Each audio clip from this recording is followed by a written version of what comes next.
Oke, mau saya tunjukkan ayatnya bahwa umat muslim wajib berseru kepada Muhammad? Silahkan. Oke, baik. Siap-siap ya. Siap-siap. Iya. Saya tunjukkan ayatnya ya. Innallaha malaikatahu yusholluna 'alan nabi. Bentar. Itu lagi dalilnya. Udah saya hafal, Dis. Dalil-dalilmu.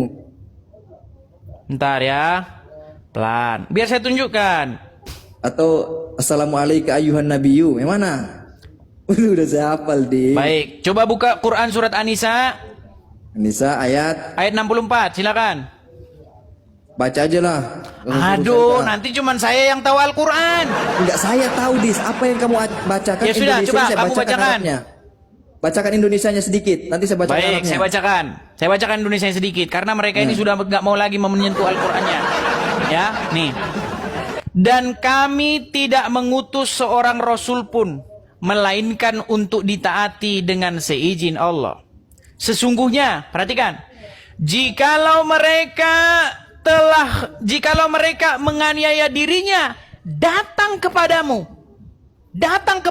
maksudnya kepada Muhammad, maka lalu memohonkan ampun kepada Allah dan Rasulku pun memohonkan ampun untuk mereka, tentulah mereka mendapati Allah Maha menerima taubat lagi Maha penerima, Maha menyayang. Ya, bagus. Sekarang ayat ini masih berlaku atau tidak? Berlaku. Emang kenapa ada masalah apa dengan ayat itu? Berarti menurut ayat ini Anda harus datang kepada Muhammad nggak supaya Muhammad memohonkan ampun kepada Allah? Makanya itu pentingnya saudara asbabun nuzul. Nggak usah bicara asbabun nuzul dulu. Benar tidak Anda harus datang kepada Muhammad? Sekarang Nabi Muhammad sudah tidak ada. Katanya masih berlaku. Masih berlaku nggak? Esensi daripada ayat itu meninggal tadi bilang masih berlaku. Tadi bilang masih berlaku. Sekarang nggak berlaku. Berlaku. Siapa bilang berlaku? Kalau berlaku berarti Anda diwajibkan nggak datang kepada Muhammad supaya Muhammad memohonkan ampun kepada Allah? Mau datang seperti apa? Nabi Muhammad sudah datang meninggalkan ke kuburnya. Ziarah kubur Nabi. Makanya mereka datang ke Arab. Mereka ziarah. Ya Rasulullah. Ini bertawasul, tahu tawasul? Gak ada yang minta-minta kepada Rasulullah, tidak ada yang itu lagu ada itu lagu. Musyrik itu musyrik, dengarlah seruanku. Mau saya putarkan lagunya? Iya boleh, itu musyrik. Saya yang bilang. Saya putarkan lagunya. Musyrik katanya saudara-saudara. Itu ada dasarnya di dalam Al-Quran, Ustaz. Tidak ada, saudara. Tidak ada framing itu, saudara. Baik, kita putarkan ya. Kita putarkan. Ya silakan. Kita putarkan. Kita putarkan ya. Bagaimana umat Muslim, kalau orang Kristen nyanyi-nyanyi kepada Yesus namanya menyembah Yesus. Tapi kalau Muslim nyanyi-nyanyi kepada Muhammad namanya bukan nyembah Muhammad. Musyrik. Baik nih ya, dengar ya.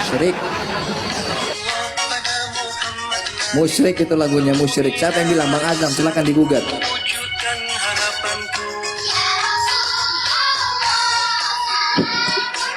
Ya Allah.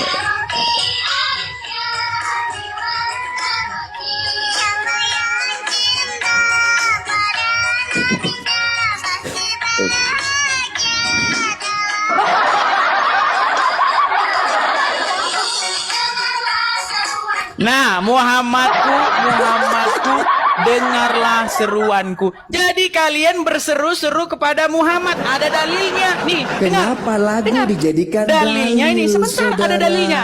Dalilnya di dalam surat An-Nisa ayat 64. Perhatikan nih. Jikalau mereka setelah menganiaya mereka dirinya, di situ siapa? datang kepadamu. Siapa? Dengar dulu. Jikalau mereka setelah mereka menganiaya diri lalu datang kepadamu, maksudnya di sini Muhammad, lalu Rasul pun memohonkan ampun ya untuk mereka, tentulah mereka mendapati Allah Maha penerima taubat lagi Maha penyayang. Saya tanya tadi Anda, apakah ayat ini masih berlaku? Anda bilang masih berlaku. Berarti sampai sekarang kalian harus datang kepada Muhammad. Wahai Muhammad, seperti apa datang kepada Muhammad, saudara? Tolong Muhammad, doakanlah kepada Allah supaya Allah mengampuni dosa saya. Itu yang harusnya kalian lakukan.